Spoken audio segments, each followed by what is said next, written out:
The presentation of anarchism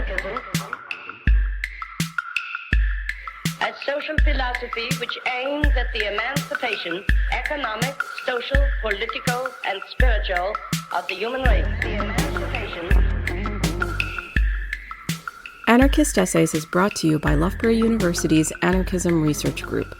For more information on the ARG, see the link in the show notes or follow us on Twitter at ARGLBORO.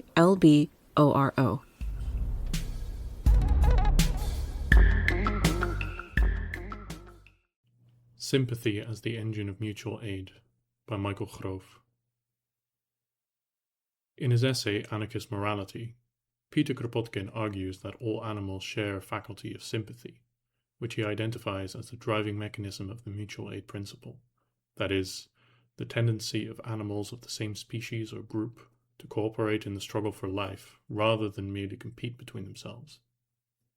The concept of mutual aid is still widely in use in both anarchist and non-anarchist activism, organization, and scholarship.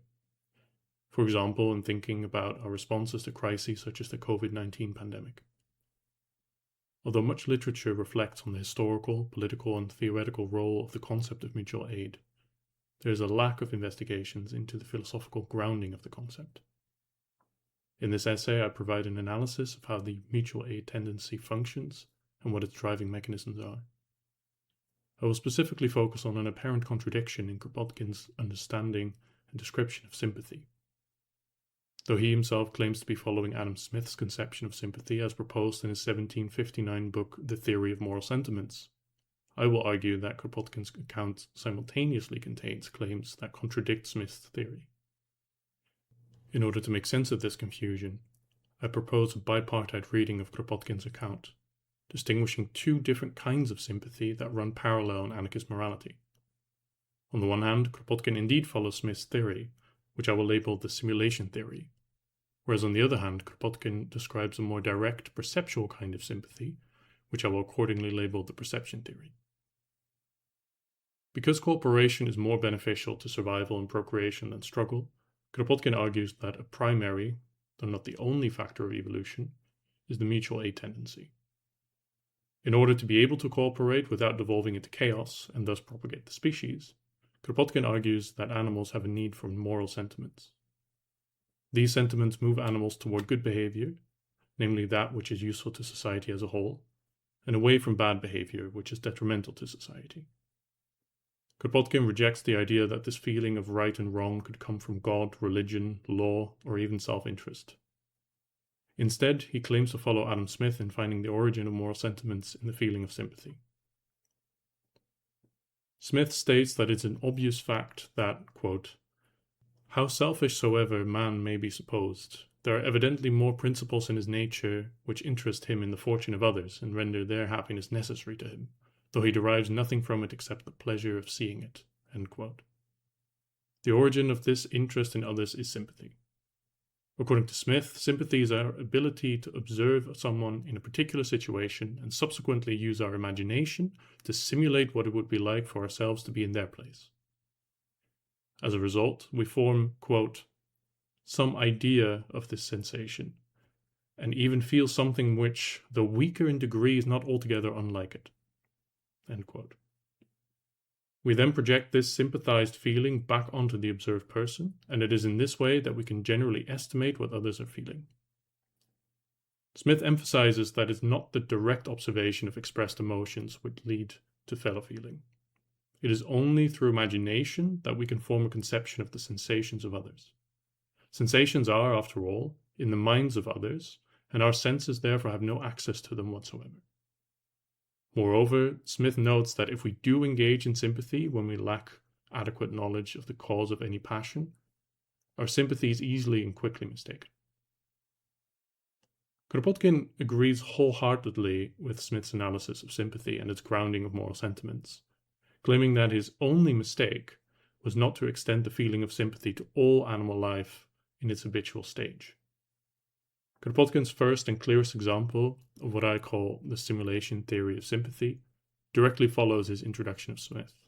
I quote, "You see a man beat a child. You know that the beaten child suffers.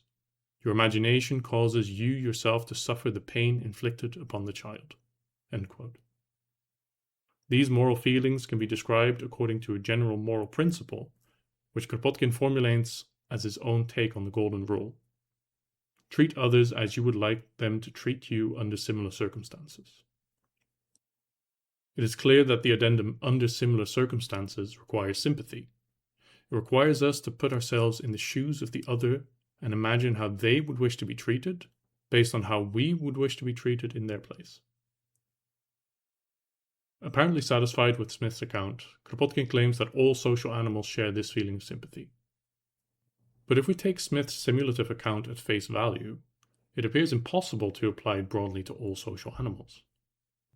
The main problem is that imagination appears to be such a complex faculty that it is doubtful that all social animals possess it. It is likely that highly intelligent social animals such as elephants, dogs, or dolphins can place themselves in another situation through the imagination, but it is highly doubtful that a jellyfish is capable of the same thing.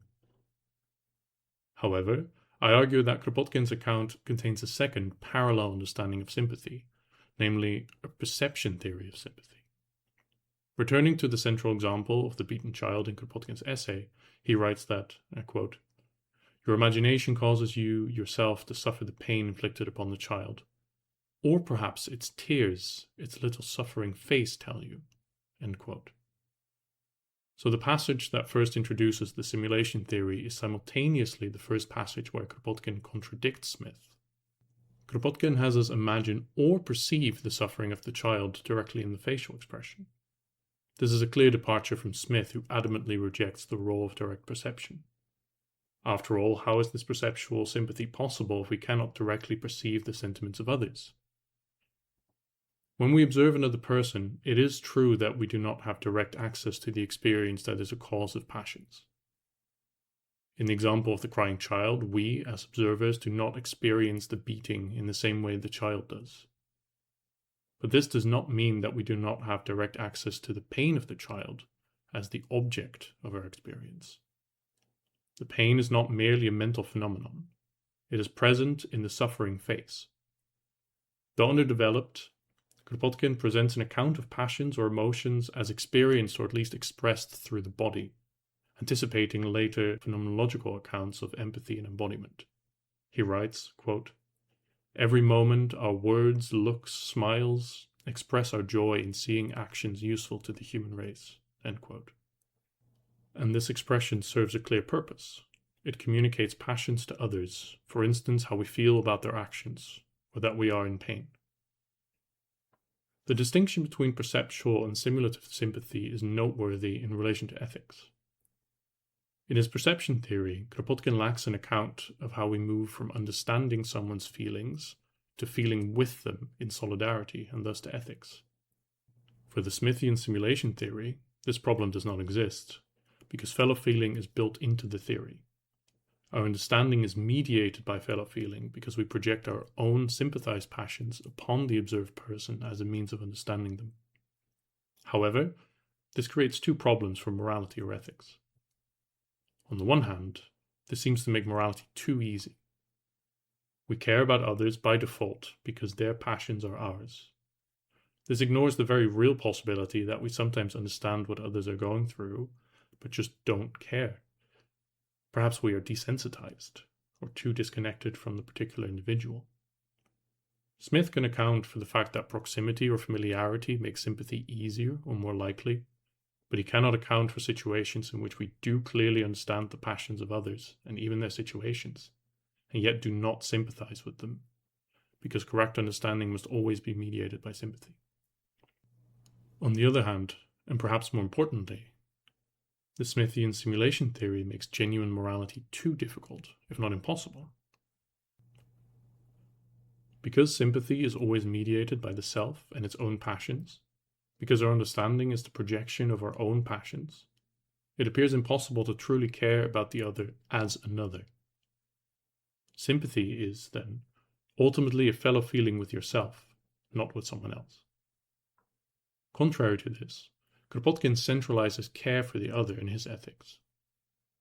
We can certainly take pleasure in caring for others, but there's a significant difference between pleasure from seeing others happy and pleasure from imagining ourselves happy if we were in their place.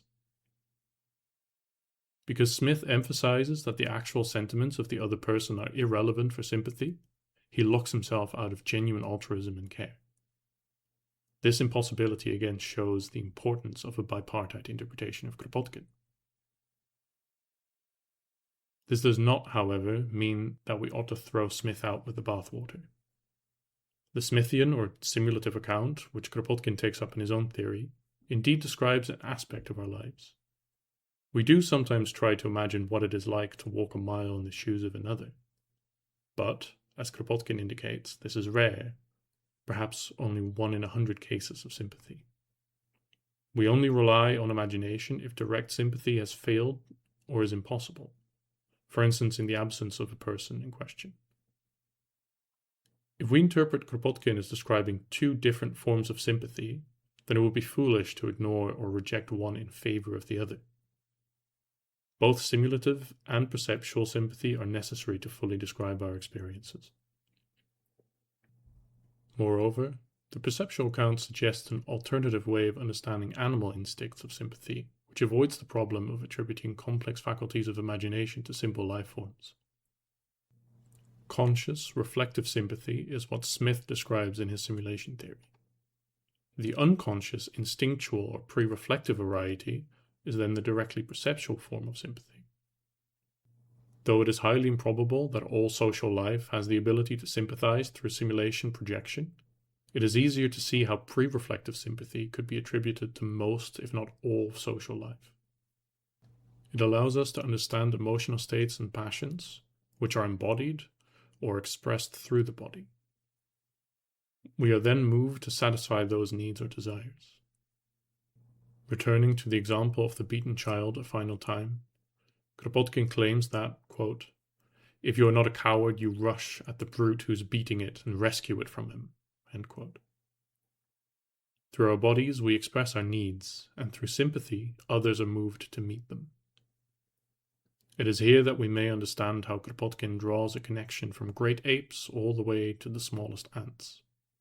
That is, Kropotkin can broadly apply his sympathy theory of mutual aid to animal life, as opposed to merely complex social animals with faculties of imagination and projection. The differences between ants and humans are differences in complexity and thus, to borrow a phrase from Darwin, differences of degree and not of kind. In conclusion, what can this analysis tell us about the place of mutual aid in anarchist political theory? For one, the perceptual account discussed in this essay puts into question the broad political applicability, relevance, or potential of mutual aid. It appears that Kropotkin's conception of mutual aid requires physical, face-to-face presence of others under most circumstances. In this sense, mutual aid may indeed be more directly relevant to ethical or moral theory rather than political philosophy and praxis, lending weight to interpretations of anarchism as primarily in ethics. At the same time, however, this emphasis on physical, face-to-face presence of interlocutors may contribute an important argument in favor of the bottom-up, directly democratic practices that are central to many conceptions of anarchist politics. Moreover, the attribution of simulative sympathy to animal life aids us in breaking down hierarchies between humans and other animals, and in understanding our relationship to non-human animals as potentially reciprocal, understanding, and caring forms of living together that can involve a diversity of practices of mutual aid and collaboration.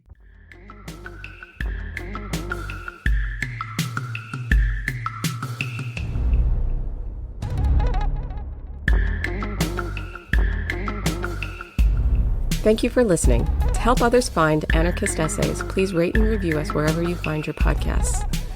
And if you're interested in anarchist ideas, why not check out the journal Anarchist Studies? For over 20 years, Anarchist Studies has been publishing original research on the history, theory, and practice of anarchism. For more information, visit www.lwbooks.co.uk/anarchist-studies.